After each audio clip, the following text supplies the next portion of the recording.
cash is king. I'm going to walk into that dealership with my cash in my hand, and I'm going to get the best deal you can possibly get, because cash is king. Or is it?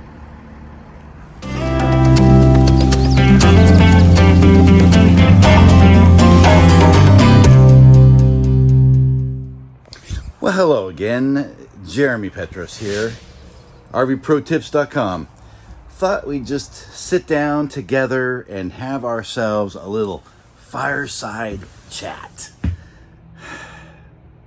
So, is it true that cash is king? Is it true that if I walk into a dealership in this day and age, in 2023, and I've got my cash in my hand, am I going to get the best deal I could possibly get on purchasing an RV? Or anything really, car, truck, you name it. Well, that's a loaded question, and we're going to handle that and deal with it right now, right here, at this time together. Let's do this. All right, you didn't think I was going to sit on the floor next to the fake fire that whole time, did you? Okay, well, this is more of a kitchen table topic anyway.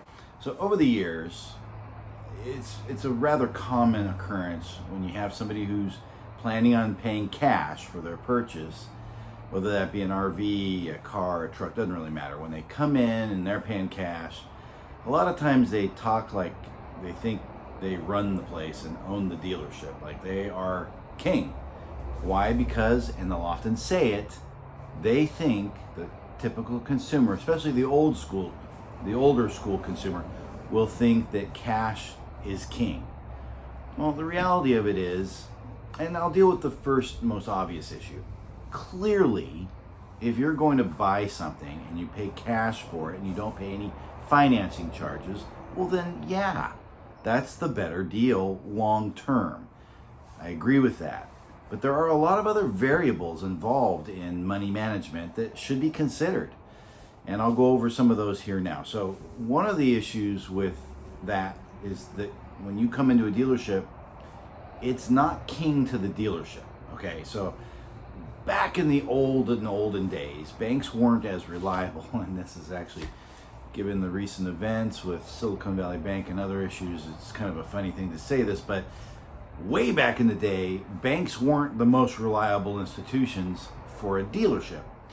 What I mean by that is that when car sales dealerships were selling cars, this is a long time ago, sometimes it would take a long time to get the funding from the bank, and that would hurt the dealership because you got to keep that money rolling in and out. It comes in, goes out, comes in, goes out constantly. So if a delay is present because a bank won't fund and it takes them, say, a month to get you the money, that's incredibly detrimental to a large dealership. So back then, when banks weren't real reliable and they weren't that easy to work with, cash was king. If you came into a dealership and you wanted to pay cash, the dealer knew they were going to get their money right now, and they were more than happy to give you a better deal because they were going to get that cash right now. Well, that changed, and I'm not sure exactly when it changed, but it changed quite some time ago. First and foremost, banks became a lot more reliable. They also became a lot faster in the turnaround. So a typical funding on a loan for a dealership can be done within 48 to 72 hours, within 2 to 3 days. Some lenders will get it funded within 24 hours of it being, of the funding packet being uploaded. And in a worst case scenario, you're looking at about 2 weeks.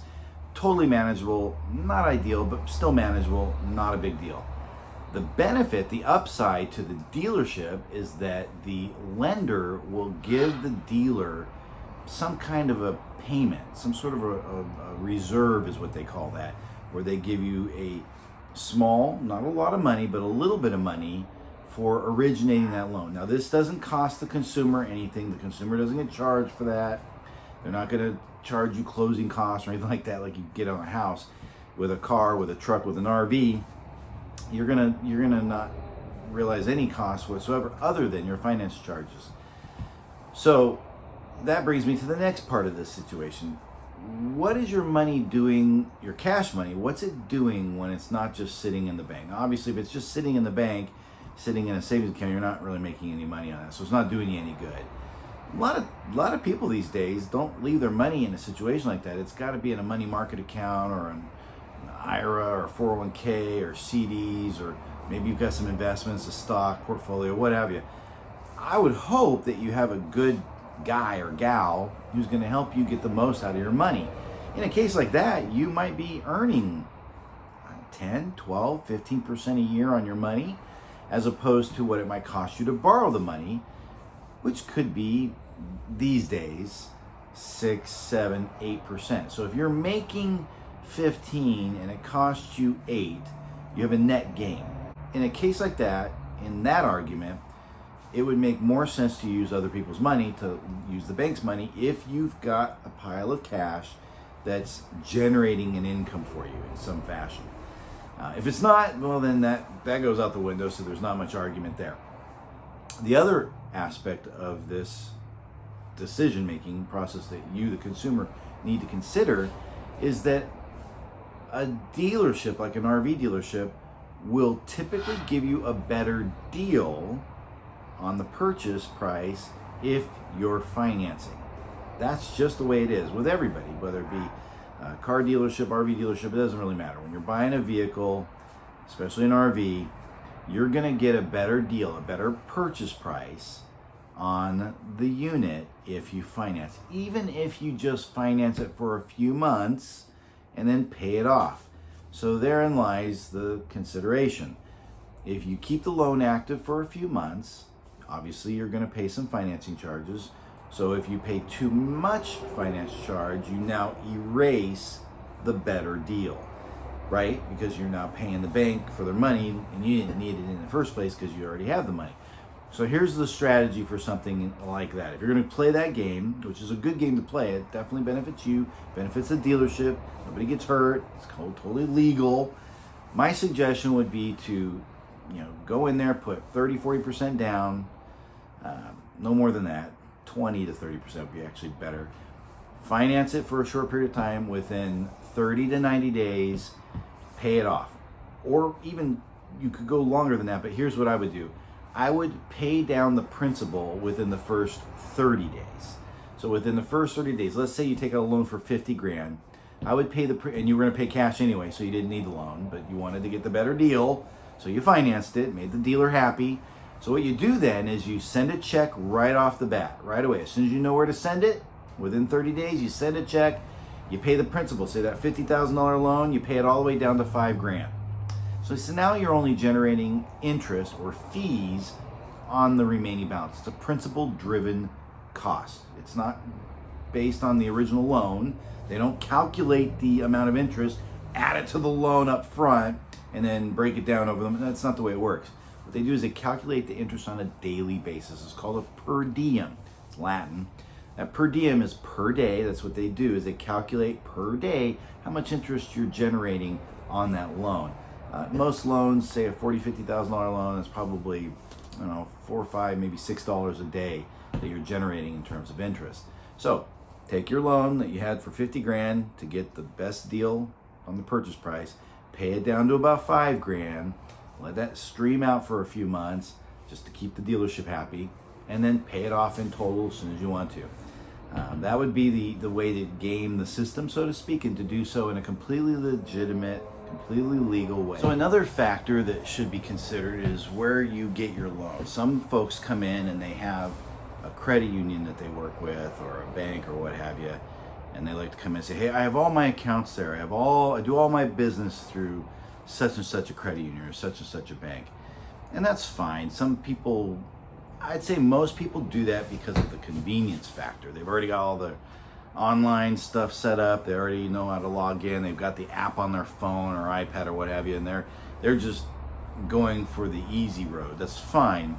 The problem with that, however, is that there's a lot more risk involved in that. And that should be more obvious than ever before if you just look at what's going on in the world of banking right now, let alone what a lot of us went through back in 2007, 8, and 9. I survived that crash back then, barely. That was a tough tough time, lost everything. And I'm watching signs of that going on right now. Very Enron-esque when you look at what happened with with the Silicon Valley Bank and what's going on over there with the Swiss Bank, and I mean we've got a couple of them here now, and then you've got the European situation. So there are some risks associated with the banking world right now, and for a person to have all their eggs in one basket isn't necessarily the smartest choice. You gotta look at yourself as an entity, a business entity of sorts. Even if you're not a business, you gotta look at yourself as an entity, and you need some diversification. So to be truly secure and safe, you want to have multiple banking institutions that you deal with. My wife and I have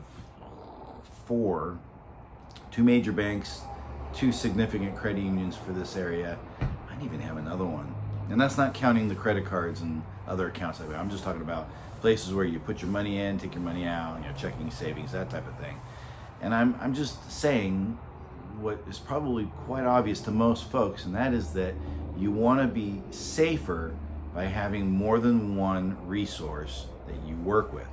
So instead of putting all your eggs in that one basket, instead of having all your loans through that favorite credit union, because they know you by first name when you walk in. I have that. I go to one of those credit unions. I love those guys. And I do a lot of business with them. I have a lot of loans with them. But I'm still going to emphasize the importance of having some diversity, some diversification, and not having everything. And one other issue with credit unions have different rules that they play by. So there are some instances where they can call a note due right now, as opposed to being held by stricter boundaries, like a traditional bank like a Wells Fargo, Bank of America, that type of thing is going to be more restricted and have a lot more controls over them, as opposed to a credit union, which is a more independent institution, which we love, and that's why we work with them. So they have their strengths and they have their benefits, and so do the banks. So that's why I have both, and that's why I recommend that you have both. So there's that. So one more thing I wanted to talk about as it pertains to financing is, so let's just say you weren't the cash king and able to come in and drop a big fat wad on the desk and say, hey, I'm buying it, let me have it, wrap it up, let's go, put a bow on it. And you need a loan, but you don't necessarily want to pay all that interest. There's a rule within the financial world, but I've taught this for many years. I did this with real estate when I was working with people on some investment properties that they would do, that they would buy for vacation type properties, that sort of thing. Things that they wouldn't necessarily have to have, but wanted them for the benefit of the investment, for the benefit of having vacation property, for usage, that sort of thing. But also as a place to put their money where they would earn money over the long haul, just in terms of its value, growth of value, increased equity, that type of thing.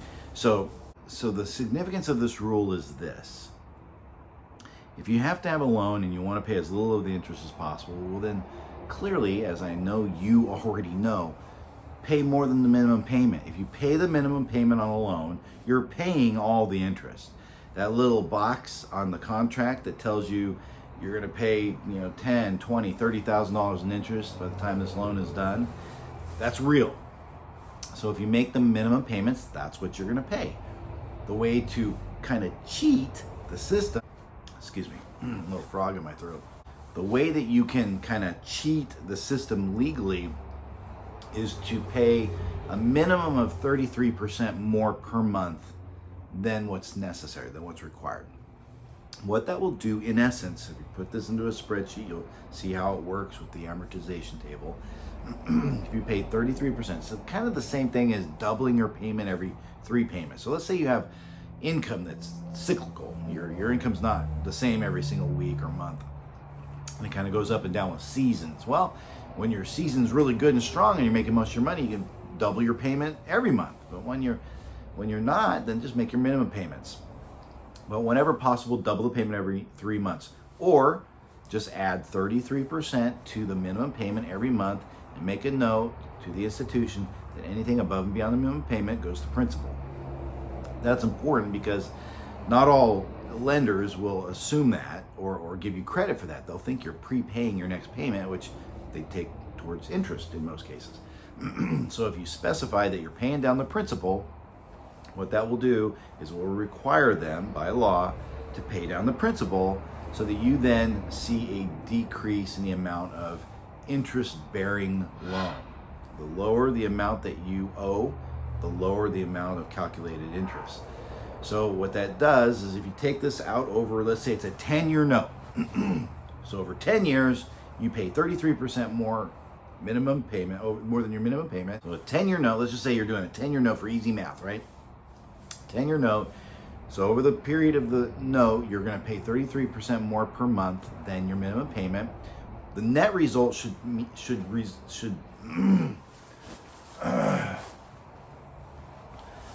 I cannot talk for very long without my throat giving out.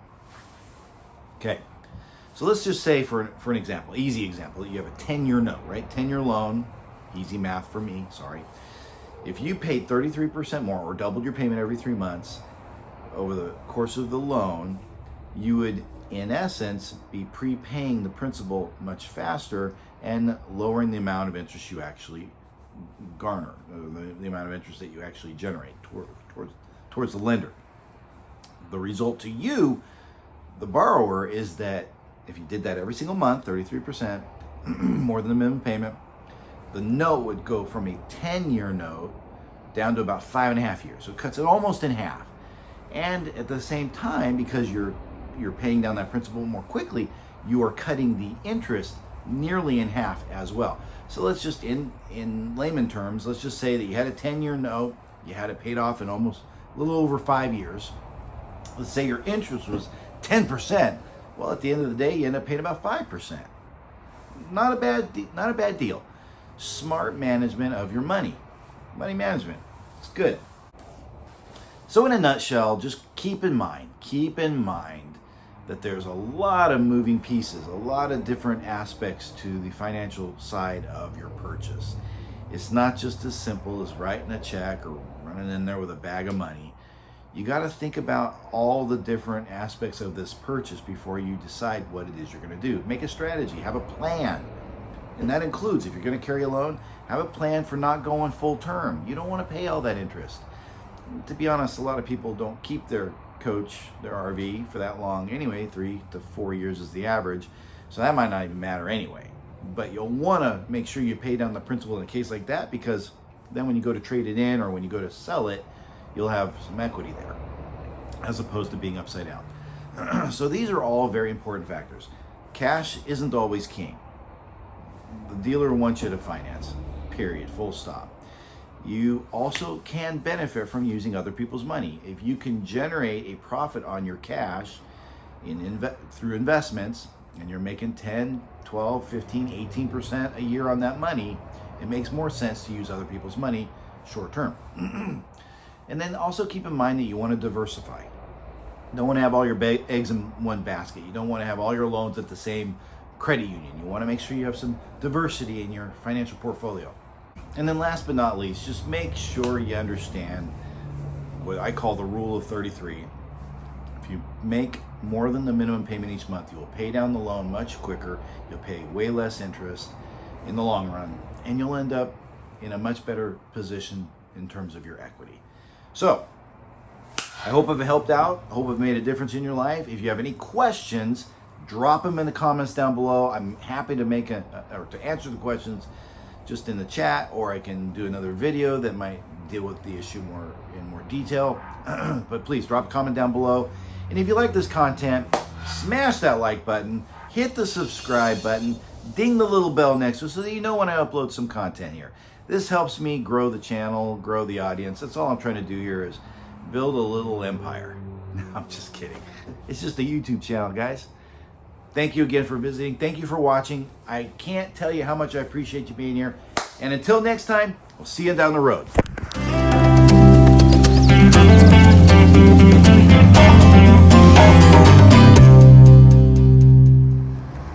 Whew. That's a beauty right there. That's gorgeous. Hey, you know what?